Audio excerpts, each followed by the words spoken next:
ano, sejam todos bem-vindos a mais uma aula, hoje com a disciplina de ensino religioso. E antes de iniciarmos mais o conteúdo, vamos fazer a correção dos conteúdos da aula anterior que eu passei no caderno. Vamos lá? Peguem o caderno aí de religião e vamos para a primeira questão. Complete as frases com as palavras do quadro. Eu já vou ler a frase com a palavra que seria a correta para cada letra. O amor é o mais nobre dos sentimentos. É ele que muda o coração das pessoas. O amor é bondoso, calmo e sabe perdoar. Quem ama vive com Deus.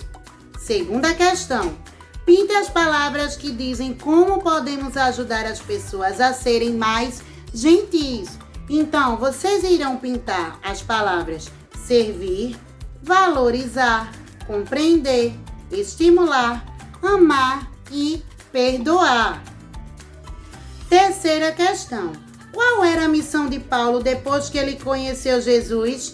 Ele começou a ir nas cidades pregando o evangelho, formava aquele grupo de pessoas e dali formava-se uma igreja.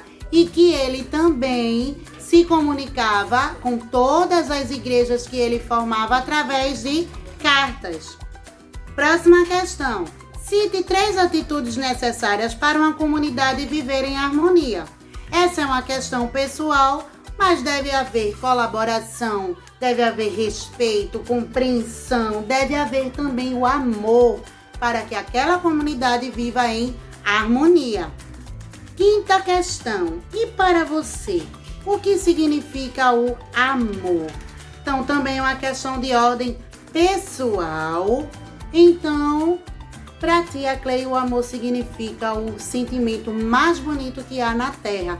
Quando a gente tem amor no coração, tudo se transforma. Vive em harmonia, vive em paz, vive em união. Então, o amor é um sentimento fundamental para as pessoas viverem em paz e em harmonia. Então, vamos agora para o nosso conteúdo de religião. Abram o livro de vocês na página 64 e vamos para a arte religiosa de Oscar Niemeyer e Cândido Portinari. Em Belo Horizonte, capital de Minas Gerais, está situada a Igreja de São Francisco de Assis, construída em 1945 pelo arquiteto brasileiro Oscar Niemeyer. Toda a parte externa da igreja é composta por um mural feito pelo pintor também brasileiro Cândido Portinari. Então aí é uma junção dos dois artistas. O mural ilustra a vida de São Francisco de Assis, reconhecido pelos católicos como santo protetor dos animais, devido ao seu amor por estes e pela natureza. A arte religiosa afro-brasileira. Salvador é a cidade que possui a maior população afrodescendente fora do continente africano. E lá é que está localizado o Museu Nacional da Cultura Afro-Brasileira. O local recebe pessoas com excursões de todo o Brasil, a fim de conhecerem mais sobre essa cultura dos afro-brasileiros. Os ícones, símbolos e imagens religiosos. Como vimos, o homem usa a arte para transmitir as mensagens religiosas de várias maneiras. Nessa pluralidade de expressão, não ficam de fora os ícones, os símbolos e as imagens. Os ícones são as imagens que representam as mensagens cristãs, por meio de pinturas defendidas pela Igreja Cristã, que atribuía a elas o significado de que a Bíblia para os que não sabiam ler. Então, eram essas imagens que transmitiam as mensagens da Bíblia para aquelas pessoas que não tinham conhecimento da leitura. Os símbolos transmitem mensagens religiosas utilizando vários elementos, objetos ou ações. Cada religião desenvolve seus símbolos à luz das suas tradições. Para o cristianismo, a cruz representa a fé, que é baseada na crucificação e ressurreição de Jesus Cristo. o budismo, o uso de seu cordão sagrado representa toda a devoção espiritual dos fiéis. A estrela de Davi é para os judeus um símbolo de proteção divina, pois representa o escudo de Davi. Um dos símbolos do islamismo é a lua crescente com a estrela, que representa soberania e dignidade. Então aqui está alguns símbolos religiosos. Na página 67 temos aí as características das imagens religiosas, que são ilustrações materiais da fé. Religiões de várias maneiras criam e reproduzem imagens, seja em forma de esculturas e pinturas, materializando as descrições de textos sagrados, que é por meio dessas imagens que as pessoas que não tinham conhecimento da leitura que sabiam conheciam as histórias da Bíblia. Como falamos do nosso artista Oscar Niemeyer, eu vou falar um pouquinho sobre ele. Ele foi um dos maiores arquitetos do Brasil. Sua memorável linha de vida e obra que desenharam o Brasil e o mundo, certo? Ele nasceu em 1902, certo? Em 1907, no Rio de Janeiro.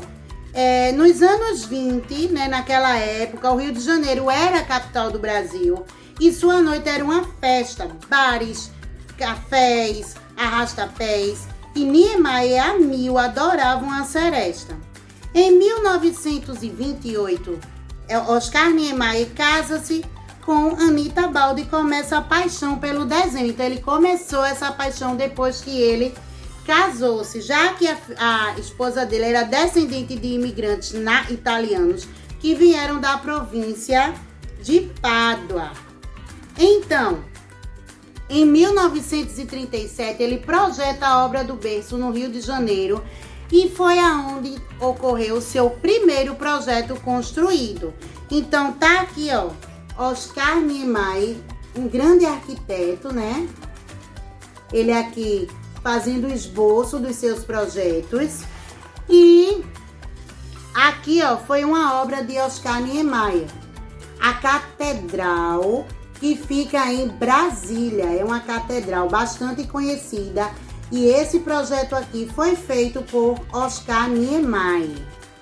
Agora temos aí o nosso grande pintor, que é o artista Cândido Portinari, em uma de suas imagens religiosas aqui, Jesus carregando a cruz. E como as imagens de várias religiões procuram transmitir conhecimentos da Bíblia, temos aí também uma obra de Aleijadinho, que é bem parecida com a de Cândido Portinari. Jesus carregando a cruz. Então isso aqui é um trecho da Bíblia, ao qual eles produziam para poder, as pessoas que não tinham conhecimento da leitura, poder entender o que a Bíblia queria passar. Ok? Então, no ano de 2012, né, não faz nem tanto tempo, basicamente 8 anos, Oscar Niemeyer nos deixou, né, e ele morreu com 104 anos. Então, na página 68, 69 e 70, vocês irão responder as questões baseadas nesse texto sobre a arte religiosa, e na próxima aula faremos a correção de todas elas. Bons estudos, se precisarem, vão lá na internet, dê uma pesquisada nos conteúdos, ok? Sobre Oscar Niemeyer. E como atividade complementar, falei sobre Oscar Niemeyer, né, um dos nossos grandes arquitetos do Brasil, mas não falei sobre o Cândido Portinari. E essa é a atividade complementar de hoje. Além das páginas 68, 69 e 70, vocês vão lá, pesquisem sobre Cândido Portinari e deixem registrado no caderno de vocês quais foram as principais obras dele. Coletem imagens sobre as obras desse grande artista, Cândido Portinari. Quando voltarmos, eu vou fazer a correção desta atividade. Bons estudos, fiquem com Deus e até a próxima, se Deus quiser. Tchau, tchau!